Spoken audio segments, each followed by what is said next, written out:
On. Got it.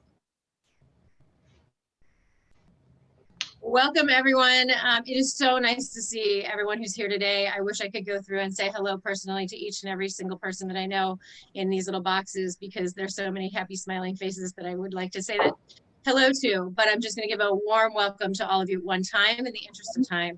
And welcome to the Sustainable Change Alliance's session today. For those of you who aren't familiar with Sustainable Change Alliance, we're an impact-oriented, member-based, not-for-profit educational group, and we're focused on impact investing.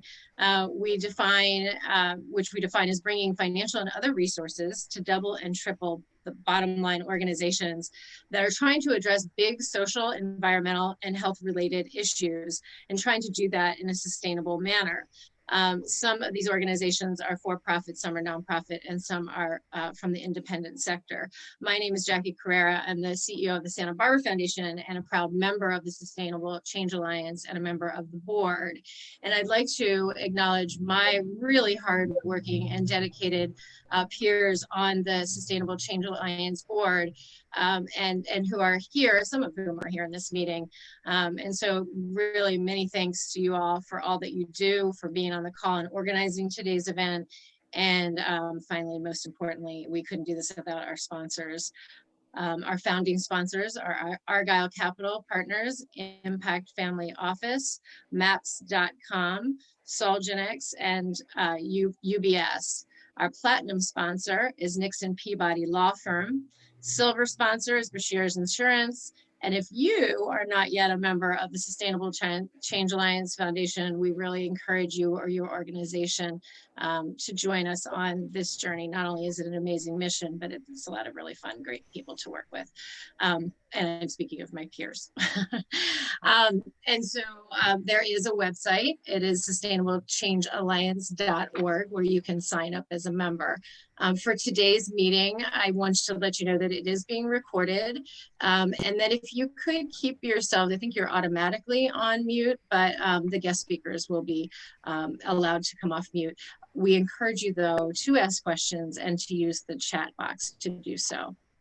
One last housekeeping item, and that is for those who are sponsors or members of Sustainable Change Alliance, we do have an after party for you, where you get to just come and boogie down, if it really was an after party, with the really exciting panelists who are on the call today, 30 minutes after the call. So that's your bonus for being a member or a founder or sponsor of Sustainable Change Alliance. We look forward to seeing you there.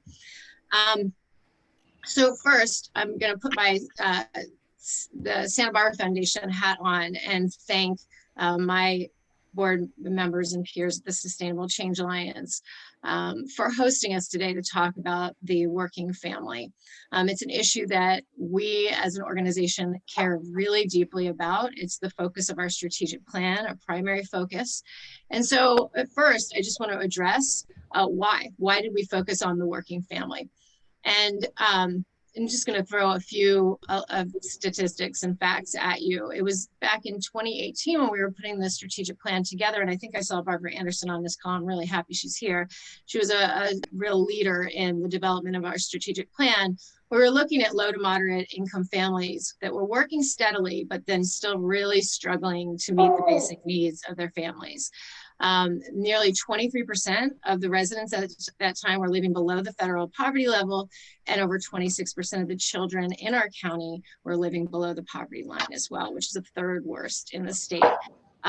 And, you know, as a result, and I don't know how many of you are from working families, but, you know, when you are making, when you're living paycheck to paycheck like that, you're making difficult choices between, you know, whether you're putting your child in just any childcare, quality childcare, you're caring for your aging parents, how are you going to do that? You're looking for a place to live. It needs to be affordable, safe, and you want to provide a quality place for your children and your family. And those are all decisions that you have to make every day, not to mention the day-to-day struggle, putting food on the table, paying for medical costs, covering insurance and things like that. And so you know, we made some decisions around 3 primary areas. At that point, the county is still growing in service jobs at a rate higher than any other type of employment. And with that, as you're, if you're in the service industry, you know, you're piecing together sometimes part-time jobs. A lot of times they don't have health coverage. They're seasonal. And sometimes you're not really sure about the continuity of your employment, and there's not a lot of paid leave time. And so we set out to focus on the workforce, developing job training skills through our workforce development efforts. Secondly, in California, the bottom 25% of income earners, we're paying 67% of their income on housing. And so we made it a priority. And this is a huge, obviously in California, huge issue. We're not going to solve it in the 2.5 years we have left of our strategic plan. We're going to try to do our best anyway, but we committed to at least exploring to what we could do to address the affordable housing issue in California. And then finally, the average cost of enrolling infants, and this is again 2018, so the data might be slightly different now, but at that time in early care and education centers in our county, in Santa Barbara County, was almost $1,200 a month. So you can imagine you have your paycheck of a few $1,000s and you're paying 67% of it for your housing, and your child care bill for your infant is $1,200. So we decided that we were going to double down on our efforts to focus on child care and both the affordability and accessibility, but also the quality of the childcare that we have here in Santa Barbara County. And so today we're really excited to sort of delve a little bit deeper into those issues with you. We are going to start by exploring who are we talking about when we're talking about the working family. I think each of us, if we were to go around and say, what are you thinking about when you think about the working family? Everybody have something different to say. So we're going to talk about who we're talking about when we talk about the working family. And then what are some of the challenges that the working family faces here in Santa Barbara County these days? And Pedro Paz is going to walk us through that. We're going to explore the effects of the pandemic and that the pandemic has had. And then we're going to talk about some of these issues that we think are going to persist beyond the pandemic, and where our partners are doing and what the Santa Barbara Foundation is sort of looking towards as we continue to focus on these issue areas. So I'm really pleased to introduce our panel today, several people who spend a lot of their time thinking about these issues, and I would consider experts in the county on these things.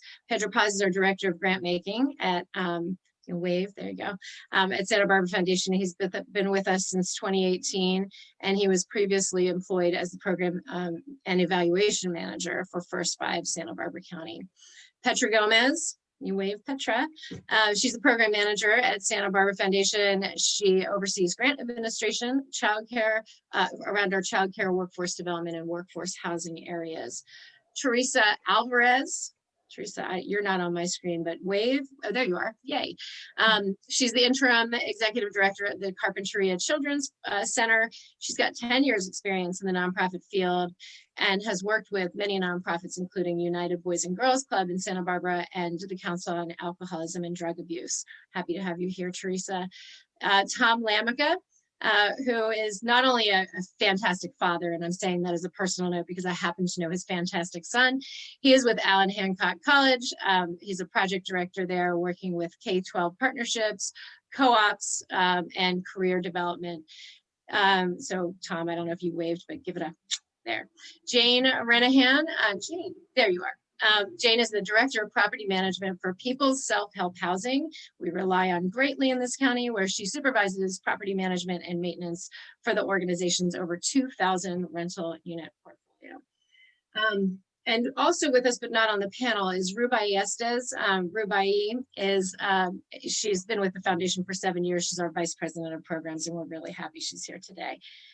We are going to cover a lot of issues today, and we're going to throw a lot at you because we know that this is a very astute audience, and we actually want you to have a little bit of everything that we're thinking, because we think you might actually have some really creative ideas, creative solutions, and we're really thrilled to be able to work with you, not in this 1 hour, that we're not going to solve all these things in 1 hour, but hopefully over the course of time, we'll be able to connect further.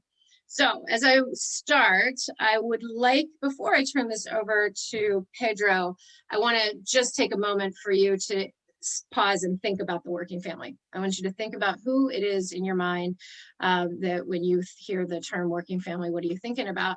And I am going to actually show a real quick picture. Let me see if I can do this. Share my screen, which I am allowed. Nope. Stephen, if you'll let me share my screen. Okay, good. Thank you. Thought you're going to tell me I was testing your ability. Okay. So this little head of household here, it was a Catholic high school teacher. And this is obviously circa 1970 something. Let's just leave it at that. And she was making in what are today's dollars about $45,000 a year, raising those cute kids. She worked also, in addition to her teaching job, part-time at a nursing home on the weekends to supplement her income.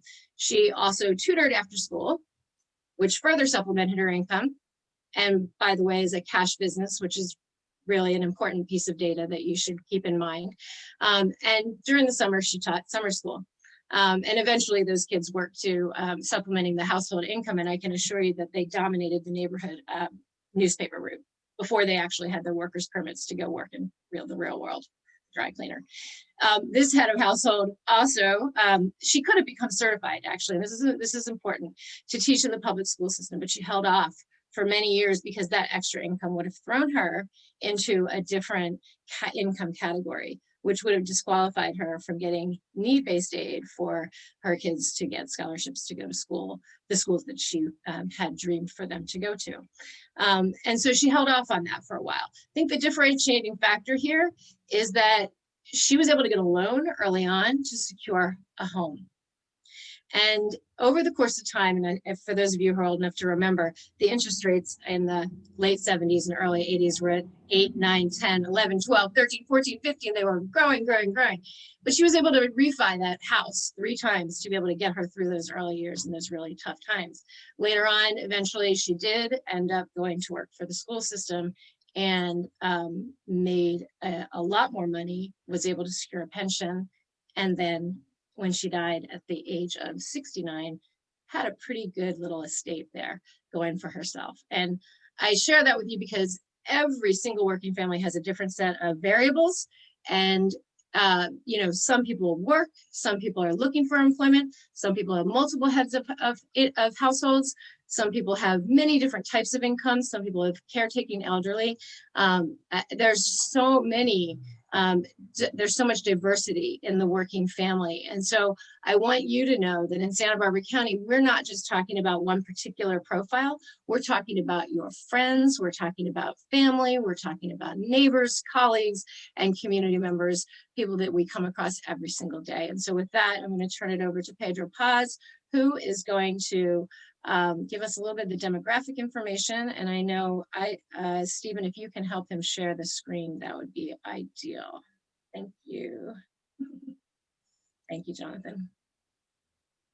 So you figured out that was me, that gawky one up in the left-hand corner. I want to start off with a quick definition of what we define as working families in Santa Barbara County. They are low to moderate income families trying to meet their family's basic needs. Essentially, this is a group of folks who is less than 50% to 120% of the area's median household income. These families may be eligible or ineligible for state and federal subsidies, depending on where they are in that continuum. Okay? As you can see on the screen, we have a little bit of information on the county's demographics. And so a few things to note here. Generally, there's a difference between northern and southern Santa Barbara County. And you can see that through education levels, rates of poverty, age. We generally have a younger population like Santa Maria, older population, southern Santa Barbara County, and then percent of Hispanic Latino. That said, a place like Orchid may be looked at as an exception to all of this. As you can see from that chart in front of you, the median household income in Orchid is $91,000. Has an older population, significantly lower percentage of Hispanic Latino in that community, and right next to Santa Maria, which would be totally different in that regard. Let me keep moving forward here. Now let's kind of look a little bit about where residents work and the impact of the pandemic on these sectors. The following information is from BW Research, which we're working with to do a survey on workforce, on the workforce in Santa Barbara County, along with our Workforce Development Board. So I'm going to go to the next slide. You can see that. This is Santa Barbara County high wage industry clusters. So as you can see here, in this one, the big industries are like the public services and infrastructure and building and design. This chart also demonstrates what happened during the pandemic from February to December 2020 and what sectors lost a workforce. Generally speaking, these high wage earner industries didn't lose a lot, especially when you look at public services and infrastructure. They lost maybe a little bit less than 2%. There were some sectors like in building design that lost more than 8%, more like a 9%. And then you have some smaller sectors that are scattered in between. But the thing to note is that the loss of employment in these sectors range from about 1% to maybe a little bit more than 9%, right? This contrasts to the next slide, which I'm going to show you, which is low wage earners. And you'll see in the next slide a little bit of a difference here. This is low wage industry earners. And here you see that we have one sector in particular, tourism, recreation, and hospitality. 41%, 4 in every 10 people, expected to lose their housing due to an eviction in the next 2 months. This is data from March. So that means they expect to lose their housing in April or May. And the thing to note is that we have our housing moratorium that applies to the state of California ending at the end of June. Not surprisingly, all this impacts a person's mental health, right? With a lot of individuals really reporting some impact because of the pandemic. 76% of the folks reporting feeling nervous, anxious, or on edge more than half the days of a week of that particular reporting period. And nearly 48% reported feeling down, depressed, or hopeless most of the week. If this was not challenging enough for folks who make up this working families part of our population, Santa Barbara County is above the state average for uninsured, for having unpaid medical debt, and for delaying medical care. So even if they would want to find care during this period of time, many of these families are going to find it really challenging to find it because they just can't afford to do it. Nonetheless, as you'll see later on, as we begin to have the rest of the panelists speak, we're going to talk about a variety of different partners who are working to address this along with us, and to both address what working families are doing and the other side of it, which are vulnerable populations as well. But today we're focused on the working families piece. With that, I believe Petra is next, right? Yes, it is. Can we go ahead and go back one slide to where do residents work, please? Sure. Okay, so as we can see from this graph, a large number of residents work in tourism, recreation, and hospitality. And so we know that these sectors have been greatly impacted by employment loss during the pandemic. And so that's towards the left where you see it's a purple little circles, tourism, recreation, and hospitality. So what does an average working family look like in Santa Barbara pre-pandemic? Well, a household of 3, which would include 2 working parents in the service industry and 1 child, would have a household income of $75,653, which we can see here on this budget that nearly half of the family's income goes towards housing. And so nearly 1/3 of a family's income goes towards childcare. So once again, this family is a family of 2 who has a child, and this is pre-pandemic. So what does this mean? This means that a family who's making $75,000 in Santa Barbara County is barely meeting their basic needs. So this is, once again, pre-pandemic, which means that pre-pandemic, they had 0 in discretionary income for emergencies or savings. So what is this budget missing? So as we can see on the right-hand side, it's missing medical insurance, it's missing life insurance, savings for any emergencies, repairs for the vehicle. And if we go ahead and take a look at this budget, we can tell that a family is living paycheck to paycheck, unfortunately. So this means that our working families were just barely getting by pre-pandemic, and now they're most likely in the negative, which means that they're incurring debt. They're trying to make ends meet to ensure they're keeping their housing, having a daily meal. And so as Pedro shared, the impacts that the pandemic has had have been great. Pedro, are you going to share a little bit more about the impacts of the pandemic, or are we going to go to the panelist?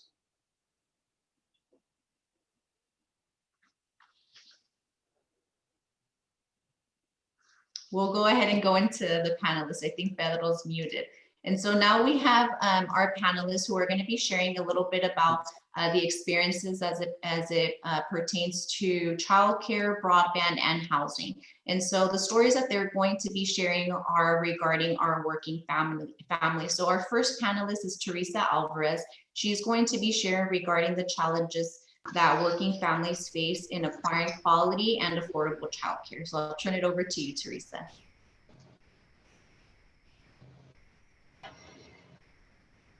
I think she's muted. If she can be muted, please. Thank you. I had a tickle in my throat and I had to mute myself.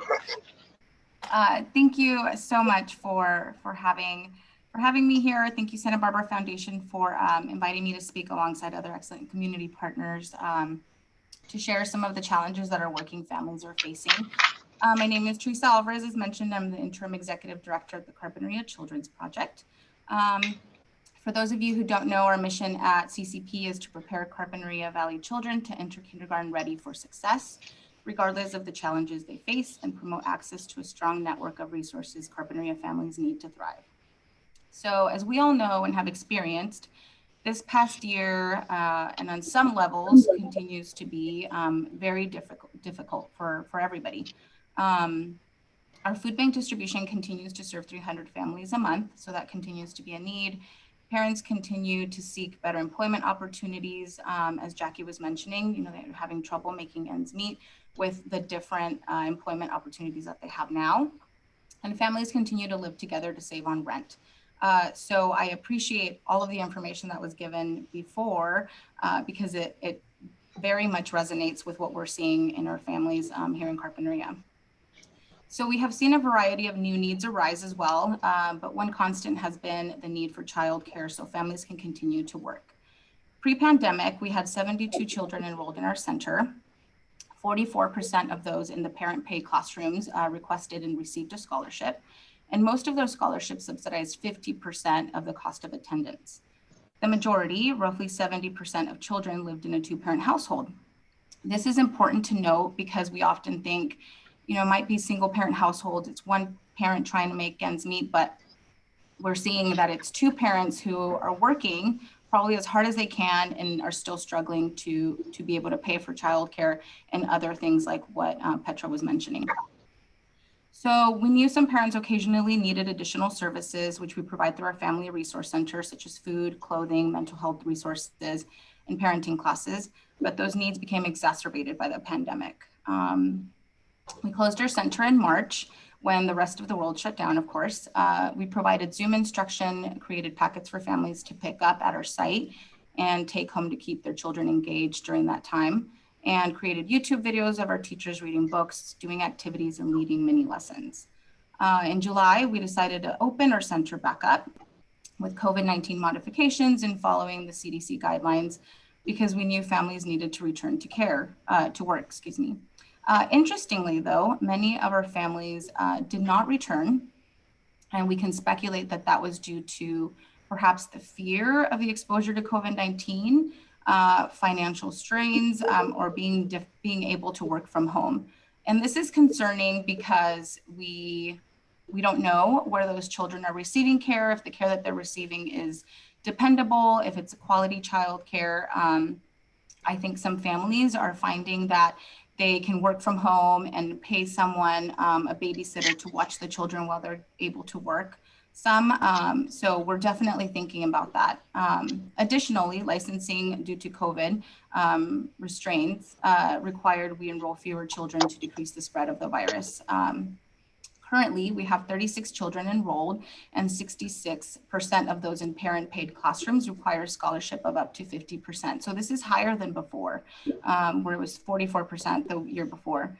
The need for financial support is higher and our numbers are lower, which puts a financial strain on our organization, but we know we need to support our working families.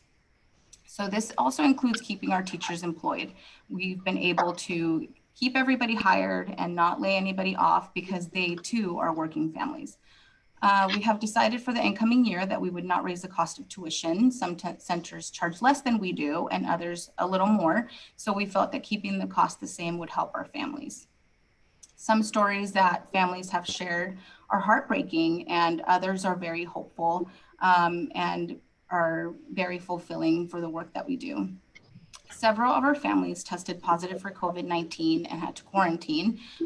They made very difficult decisions about sending their children to childcare elsewhere so they could continue to work, which is concerning for the rest of the community. We know that this was the case for many families. They could not leave their jobs and miss out on the pay to quarantine for the required 14 days.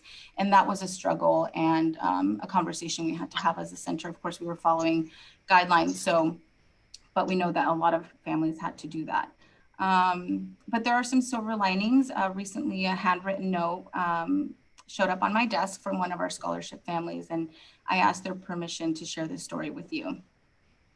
So the family is enrolled their child before the pandemic. He was thriving in our program and receiving services for his speech delay. When the pandemic hit, mom worried he would regress because he could not interact with his peers or his teachers any longer. Our staff quickly pivoted and planned lessons online, conducted Zoom circle time, and created packets for families to take home. This family truly appreciated this virtual support. When businesses started opening back up, mom and dad had to return to work to pay for the rent of the home that they shared with 2 other families.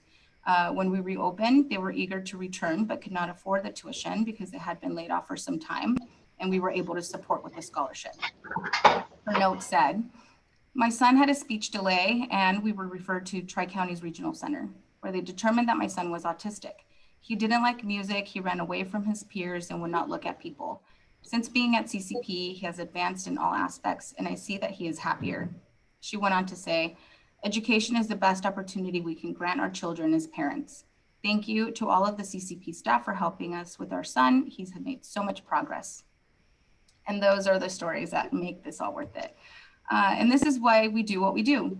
Lastly, I'll say that for families who don't require scholarships and are working families, like Jackie was mentioning, our working families look very different. Some of them, of course, don't need care to continue working, and having dependable and caring teachers brings them peace of mind, and it's one less thing they have to worry about, which supports their mental health. We know this pandemic has increased anxiety and depression in many people, and if we can help families in this way, we're happy to do so. We believe children will be happy and healthy if their families have the support that they need to live in strong and thriving communities. So thank you so much. Teresa, thank you so much for sharing regarding all the work that you and your team are doing, the importance of having quality childcare in our community.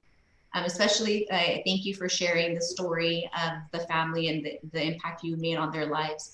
I'm going to now go ahead and turn it over to Tom Lamica. Before I do, I just wanted to share, as we know during this time, the internet has been critical for our workforce and in accessing education and health opportunities. So our next panelist is Tom Lamica. And so Tom, can you share with us how the internet has impacted students and the workforce in North County? Okay, great. Well, thank you, Petra, and thank you also, Jackie. I will start by saying what I'm about to speak about, I am certainly no expert in. So that's my disclaimer. But what I will tell you is I have seen what we've experienced during the pandemic. I've seen that for many years as a police officer and then also as a teacher with many of our working families all around the country. And that is that many of our low-income families or working families, some of which have little education sometimes, very little resources, are very vulnerable. They lack some of the most basic technology needs that are essential for them to be able to access jobs and access the resources they need. And for years, we didn't really have a name for this. It existed. We knew it was real, those of us that work directly with families. But now we have this name called the digital divide. And that really is, those are the gaps or the inequities that we are now seeing that the pandemic has really brought to light, because more than ever we see the disparity. So I was talking with Petra yesterday, and I have a few little stories to share that I think all of you have similar stories. Earlier this fall, I was assigned to teach an AJ course, and it was remote. So that meant students, we would meet on a Zoom twice a week for a couple hours. And so I had 30 students that started the semester, and by the end I had about 22 students. So 8 had dropped, many of which dropped because of technology issues, unable to connect to Wi-Fi. They weren't able to find hotspots. They had issues with laptops. And so these were very real issues for a lot of our students. One student in particular, I'm not going to give you his name, but he, every week I saw this random cell phone user on our Zoom. And it turned out it was this one student who he was actually borrowing other cell phones from family and friends to make it to class. And so on top of that, he was always in a different location because he was trying to find any place he could to access the Wi-Fi. And so for him, if you could just put yourself in his place or his family's place, where he's doing tests, taking tests on other people's phones, he's submitting reports, case studies, things like this, all being done from a cell phone. He completed the course, but it was probably nowhere what he could have done had he had all those basic need access, technology and telecommunication resources that other students, that a lot of us take for granted each and every day. So to follow that story up, I also oversee our career center at Hancock, and we have a program called Skills USA. And in this program, students get to compete at a local, regional, state, national, and possibly even world level. They have to win all the way through. And so we have students that were competing against other students from around the state, and they were in their cars because they were either A, homeless, or B, they didn't have any access to Wi-Fi. And this was at a time when most of our campus was closed, and on the weekends, they were driving to hotspots in their cars, and they were using laptops that the college had given them to actually compete in these competitions. And so when you think about the lack of resources for many of the marginalized or vulnerable populations that we work directly with each and every day, it is pretty amazing to see their resilience and to see how they've been able to adapt and overcome to a lot of these difficult times that the pandemic has shown us. So I just think it's good for us to be mindful that the digital divide is real, and it affects all of us, even in the job search and the workforce development areas, because so many of our folks that are looking for employment or they're trying to file for uninsurance unemployment have such a difficult time following the technological based processes to be able to access those resources. We do a lot of hand holding at Hancock College, and in this time when we weren't able to, we know that we unfortunately weren't able to serve some of our most vulnerable community members. So it's just kind of a reminder for us to consider that a lot of the community members that we work directly with, that this is a daily struggle. And I read somewhere that this is no different than in the early 1900s, around the turn of the century, when electricity was now being imported to those who could afford it. And so it's like those who have electricity were able to succeed and prosper and grow, while those who didn't really struggled to just make ends meet. So I'll say I've said enough. Thanks, Petra and Jackie. I appreciate everyone for being here. Thank you. Thank you. Thank you, Tom. I really appreciate you sharing regarding the importance of high-speed internet and access to broadband. I can say from personal experience that when I was at Hancock, I was taking an online class and I needed to drive around in a neighborhood looking for internet access just so I could go ahead and complete my course assignments. And so it definitely makes an impact for our students, you know, who are our future workforce and for our current workforce. So thank you for sharing. Our next speaker is Jane Renahan. And as I shared earlier, you know, a large percentage of a household's income goes towards housing. And so Jane's going to go ahead and share a little bit of regarding the challenges that our working families face pre-pandemic and post-pandemic in securing affordable housing. So I'll turn it over to you, Jane. Thanks, Petra. A lot of what Teresa and Tom said really resonated with me and what we're seeing with our families as well. So I'm with People Self-Help Housing. We're a nonprofit developer and provider of affordable housing in San Luis, Santa Barbara, and Ventura counties. We have rental housing and a stock of rental units, as well as homeownership programs that are mostly sweat equity programs. And what we've seen pre-COVID is obviously there's not enough stock to do any kind of housing, whether it's homeownership or rental. And that continues during COVID, and it'll continue post-COVID in California as well. What we were seeing during the pandemic, though, especially in the city of Santa Barbara, is that a lot of our families were in the hospitality industry and restaurant industries and immediately lost their income. Some of our housing stock, like our properties for farm worker families, rent is 100% tied to income. So as income goes down, rent goes down. And those families weren't as affected by COVID as you saw on one of your earlier slides. But for most of our families at our standard low income properties, their rent is a set level and they just weren't able to make it. And our residents are in a unique situation compared to other renters in that we're a nonprofit, and one of our goals is eviction prevention, and we weren't going to start evicting families for not being able to get their rent in. But we started getting an increase in calls from families who thought they were going to be evicted immediately and needed to find housing immediately.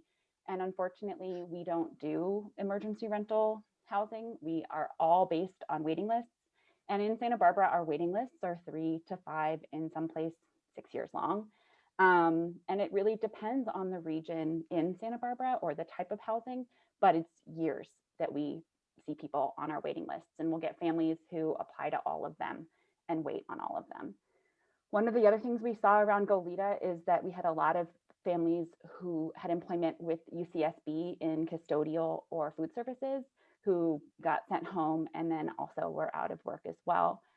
We're lucky in that we have social services on all of our properties. So we have social workers and education programs for all of our residents. So we were immediately able to start connecting people with grants to pay for rent. And with, we as an organization applied for and received grants from third parties like Bank of America to do rental assistance for our tenants, but that doesn't exist for the majority of renters in Santa Barbara County. The big challenge that we've been seeing lately is that California made a big push and announced the California Rental Relief Grant that will pay up to 80% of tenants' missed rent from the past 14 months if the landlord buys into it and agrees to waive the other 20%. The challenge for this for all renters is that landlords have to agree and participate in it. Landlords have to get the paperwork together for renters, and for a lot of renters, that's not happening. And then what we saw, and these are with residents that have services that we are providing direct services to them, the applications were mostly in English. They required an email to do. And then after all of us got all the paperwork together, the landlord side did all the paperwork, the tenant side did all the paperwork, all of the residents in Santa Barbara County got a notification that those applications had been suspended because they wanted folks to apply through United Way. So what Tom was saying about the digital divide applies a lot in these cases, because even in trying to get rental relief to be able to keep their housing, the applications are difficult to access, and then they get stopped halfway through, and then we got to figure out another resource. So while rental relief through United Way is much better than through the state, it's more comprehensive. It covers up to 18 months and future rent. It also covers utilities, 100% of the payment, and not this 80-20 equation the state set up. Is still very hard to access. So that's kind of what we're seeing with a lot of our working families. They lost income. We still have people who owe us rent from back in June of 2020, and they can't get the right services to be able to get rental relief for them. In terms of our homeownership side, a little bit on that, we do a lot of sweat equity programs, but those are through USDA. So those can only be done in areas that are still deemed rural. And for instance, in Santa Barbara, that's Los Alamos. There's some very few remote areas in Santa Barbara that these programs would qualify for. We have a down payment assistance program, but one of the issues with that is that they take into consideration debt, which includes student loans. So a lot of people who have done what they're supposed to do and gone to school have a very high debt to income ratio and then don't qualify for down payment assistance. And again, stock is an issue. And we've seen that the cost of building has gone up. It's increased by $25,000 per unit, partly because of increased lumber costs. So anybody who does housing or building or development will tell you that it's just gotten really expensive to do in 2021. So these are the challenges facing our working families in housing. Thank you, Jane, for sharing. I know you mentioned that the waiting list for housing is between 5 to 6 years, which begs the question of what happens to our community members between that time. So thank you to all of our panelists. I really appreciate you sharing your perspective as it pertains to childcare, workforce, housing, and broadband. As Jackie mentioned earlier, we identified these 3 focus areas as part of our strategic plan, which we have seen are very closely interrelated.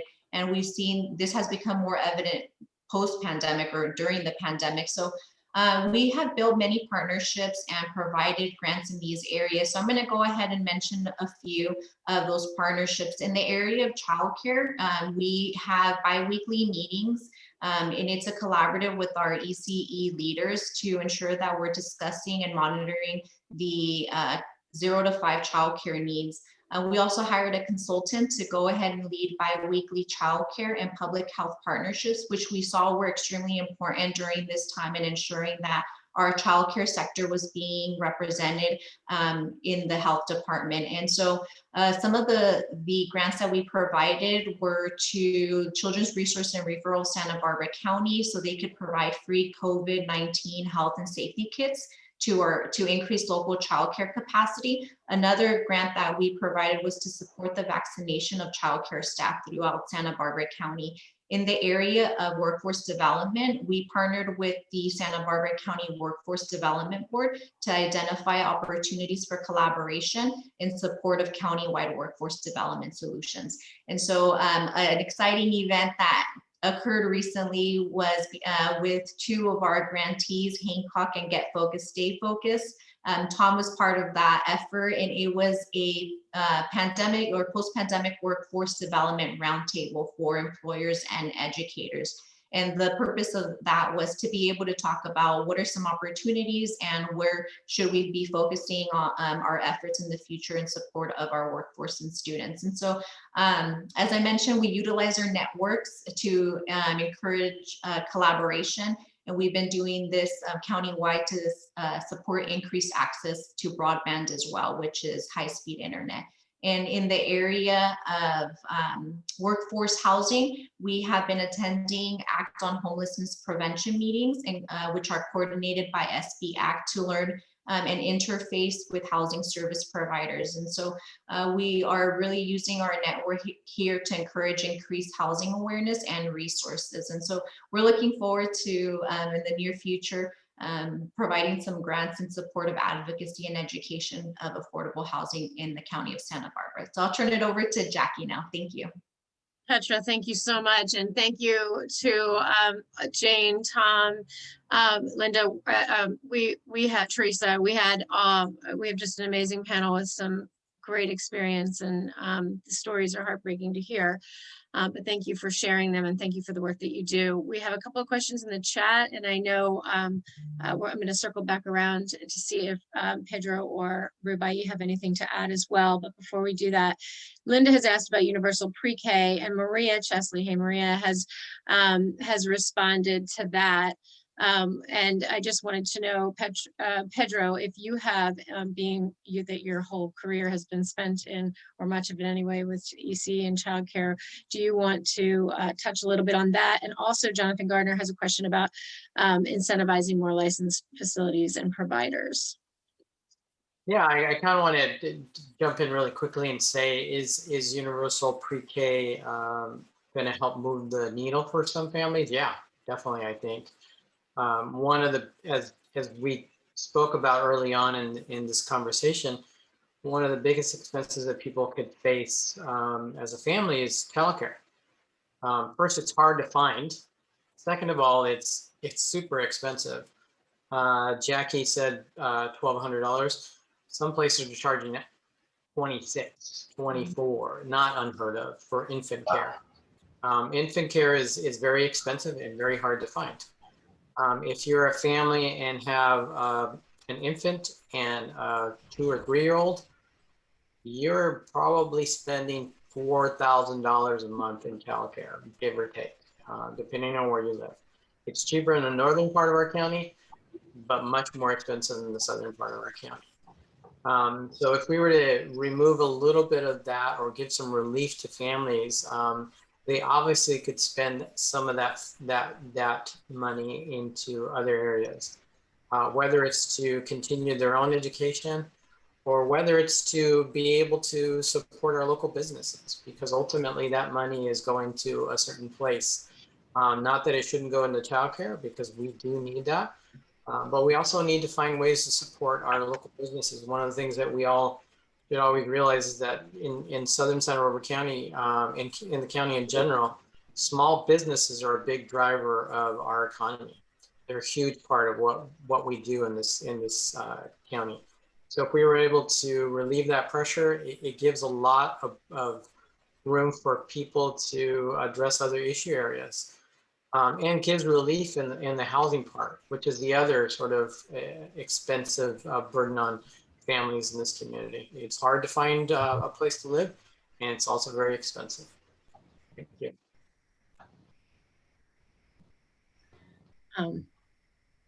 Opening it up to others in the group, and actually for that, circling back around to Rubai, I know that your mind is always going. I'm wondering what you're thinking. First of all, thank you so much for Tom and Teresa and Jane. And just hearing you speak also reminds us of the struggle of how we receive our subsidies. So data is an incredible challenge for Santa Barbara County, where we are misrepresented in terms of our diversity of wealth, poverty, and our needs. We are still undercounted in so many different ways. And what I mean by that is, when we talk about rental assistance or childcare subsidies, they're based on these state averages on what the average median income for a portion, 50% or 80% of an average median income is, and only those folks are qualified to receive that funding, however much flexibility we try to build in at our end in government dollars. As you saw from Petra's profiling what a working family could be, there are many who would not qualify and yet are living in a deficit on a day-to-day basis. So change is definitely supplementing these costs. We have the fortune of a small child care scholarship grant that allows us to rely on the center's reporting on what should be the subsidy and what portion for which parent, but it is far from enough. And then there has to be efforts around policy support, and then building capacity for the centers themselves to provide whole family support, family engagement, and just operations, general operational costs. But I'll stop there, as the data that the state says is about us is not necessarily our story. Great point, thank you. I also just want to talk a little bit about the federal dollars that are coming through, have come through the first 2 stimulus programs, and now this latest one, which are pretty significant. In our state, we should be seeing around 42 billion, and they're coming to each of our different jurisdictions, and in addition to the state, and some of the areas that we've talked about are going to be getting significant support. However, I just want to underscore that, even with that support, and I think this is something that everyone was waiting for when the pandemic hit, where can philanthropy, where can this extra investment plug in? And then they would say, stop and wait to see what the federal government's going to do, because obviously that's where the largest dollars are coming in.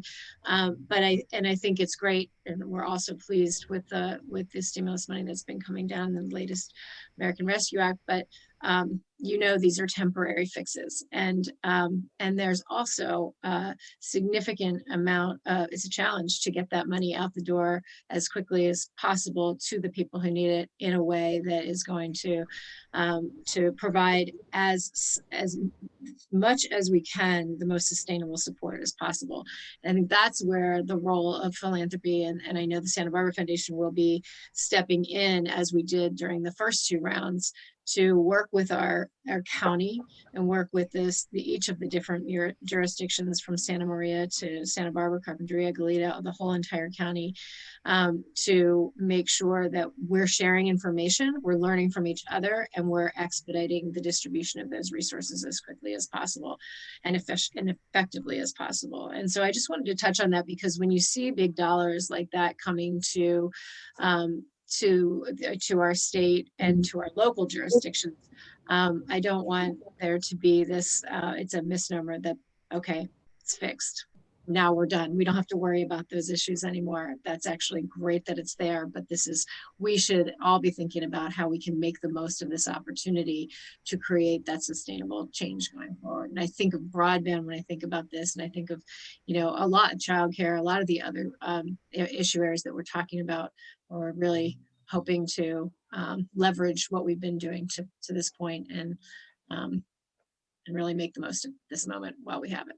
So, all right, I know we're coming to an end. Does anyone have any final thoughts or questions, comments? All right, well, I do. You're not surprised. We are having the after event, and my job is to make sure that those who have the link and registered, that are sponsors and members of SCA, please join us for our post party. And thank you all the presenters today. Thank you all for attending. Thanks to Stephen and Jonathan, Linda, SCA, for the opportunity to be here to talk about this really important issue. Thank you.